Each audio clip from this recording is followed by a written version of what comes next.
Hello there, my name is James Harrington. If Spanish football is for you, then this is the place to be. Today we're previewing the 3 must-watch games in La Liga on Matchday 12.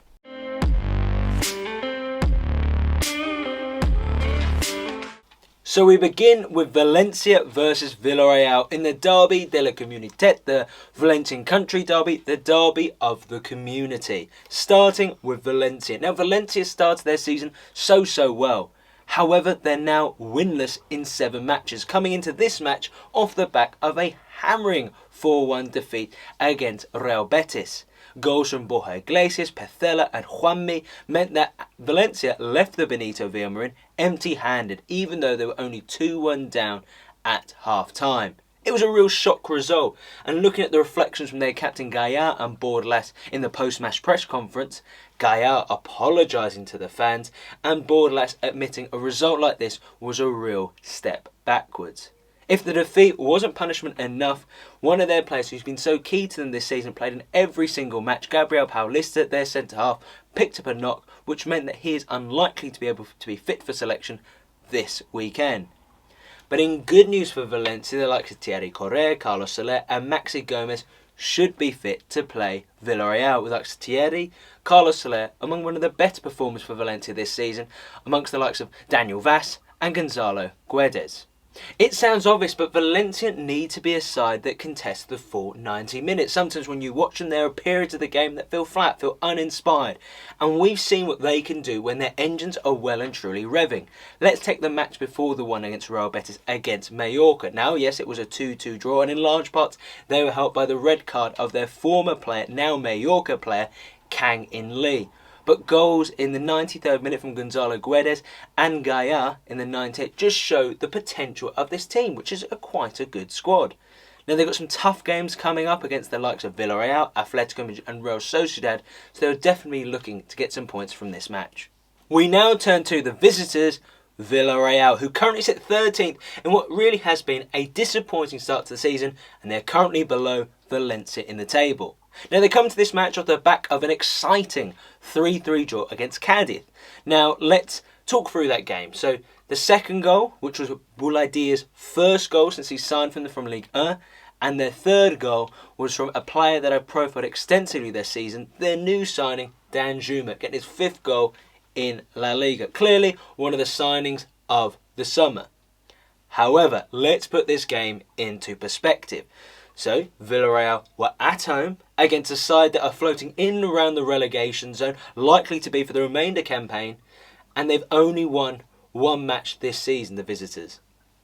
This should have been a straightforward win for Villarreal. However, they really are struggling this season. They've got some of the most draws in La Liga with 6, meaning they've dropped 12 points. So what is the problem?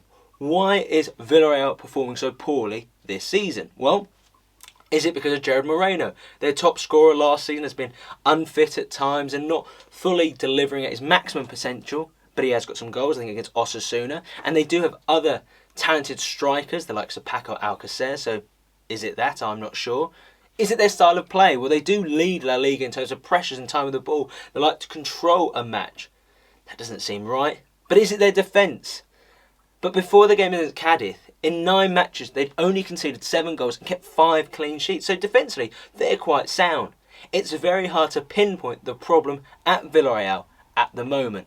Look, they've largely underperformed this season, considering they won the Europa League last season, and this season they had top 4 ambitions. This is a crucial game for Unai Emery.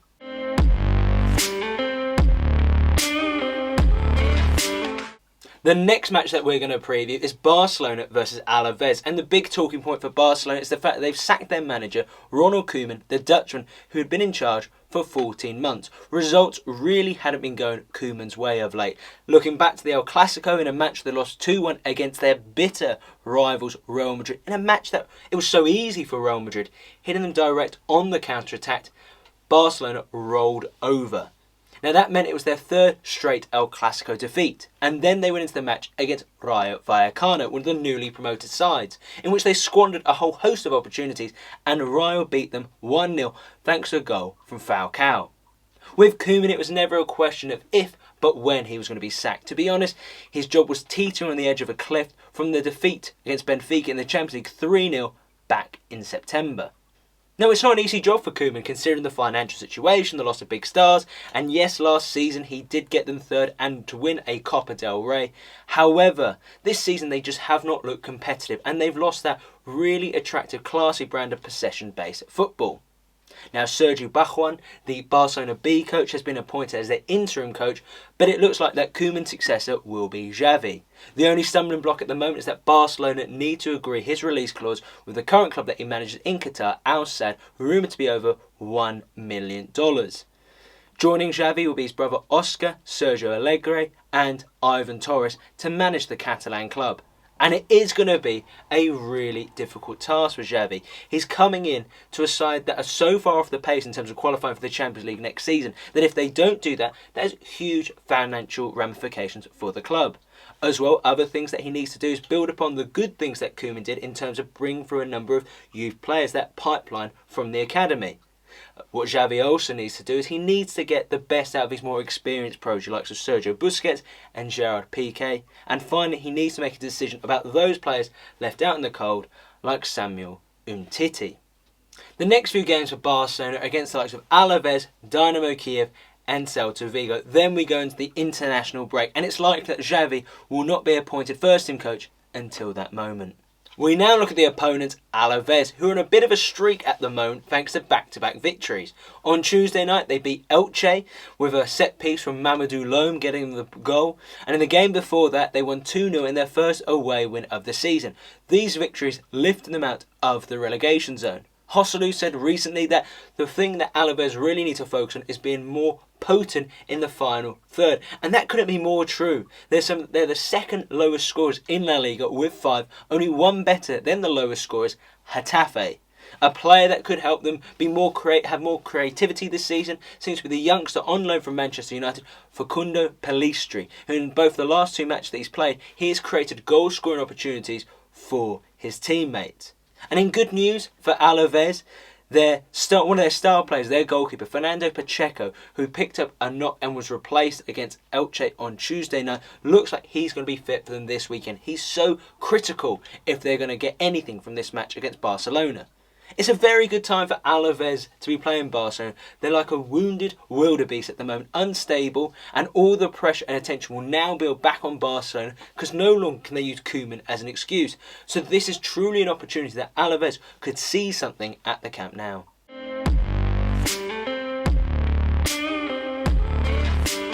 We now turn to the Basque Derby, Real Sociedad versus Athletic Club. Now, Real Sociedad come into this match currently sitting top of La Liga, which yes, they did do for spells of last season. However, there's something about them this time around which seems to be more comfortable with the pressure of being top of the La Liga summit. Now, they come into this match against Athletic Club off the back of beating Celta Vigo 2-0 at a rainy Balaidos on the weekday matches, thanks to goals from Isaac and Elizondo. But the player that stood out in that game was the Australian goalkeeper Matty Ryan, making his debut for Real Sociedad, pulling off a string of fine saves. Sidlow, in a recent episode of the Spanish Football Podcast, talked about when you listen to Imanol speak in his pre-match press conferences, you've seen that his tone has shifted, where now he is coming from the point of winning La Liga is a real possibility. And that was evident in the match prior to the game against Celta Vigo, where they went toe-to-toe with Atletico Madrid. In a match they took the lead 2-0, in a game where they were missing 9 first-team players. However, unfortunately for Real Sociedad, Atletico Madrid's Luis Suarez got a brace and that meant the points were shared. However, Real Sociedad definitely could walk away from that match with their heads held high. And a player that stood out for me in that game was the player on loan, the Norwegian Alex Sorloth, who's on loan from RB Leipzig. He's a giant of a man, but he's very mobile and put himself around the pitch, creating opportunities for others. But the star player for Real Sociedad this season, who's featured in all of their matches, Mikel Merino, who leads them in terms of tackles in the middle third and really does break up the opposition's play. Most notably against Celta Vigo, he registered 11 recoveries. So he will be critical in this game against their Basque rivals.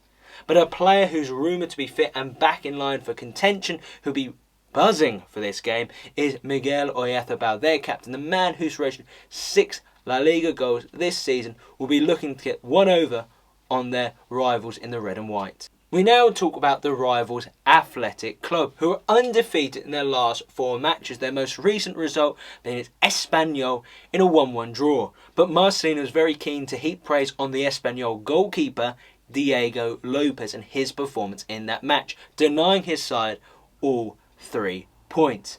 I imagine Athletic Club fans are quite happy at the moment. Their side are currently 8th in and around those European places. Marcelino said their performances of late are testament to the club's policy, their Cantera policy of only homegrown players. A little fact for those who didn't realise, but Real Sociedad also did observe the Cantera policy up until the 1980s, which did bring them relative success, winning 2 La Liga titles and the Copa del Rey in 1987. However, in 1989 they abolished this policy by signing John Aldridge from Liverpool, who became the first non-Basque player to play for the Jury Urdin. Now, Athletic Club going into this match probably aren't daunted by the fact that Real Sociedad currently sit top of the table due to the mere fact that, yes, whilst they're 8th, they've got only 7 points less than Real Sociedad and a game in hand. And as well, Athletic Club have only lost once this season. We now turn to my predictions, and I'm going to stick my neck out there, and I actually think Valencia are going to win this one 1-0. Yes, Villarreal are famous for their draws, but being back at the Matchday, the need for 3 points, I think Valencia are going to do it. The next match was Barcelona versus Alaves. And yes, whilst Barcelona are quite frail at the moment, I feel that they're going to have that new manager bounce, that optimism coming from the stands of the Camp Nou. So I'm going to go with a 2-0 victory for Barcelona against Alaves. Then finally, the Basque Derby, Real Sociedad versus Athletic Club. Now, Athletic Club historically have been more successful in this fixture, winning 7 more matches than the Jury Urdin. And whilst Real Sociedad last season were undefeated against Athletic Club, winning twice, drawing once, and famously beat them in that Copa del Rey final, I think this is going to be an exciting draw. I'm going to go with 2-2 Real Sociedad versus Athletic Club. Well, that's it for my Matchday 12 previews. Thank you so much for watching. If you did enjoy the video, you know what to do. Hit that subscribe button, that notification bell, and give the video a thumbs up. It's all greatly appreciated. Thank you so much for watching, and I'll see you next time.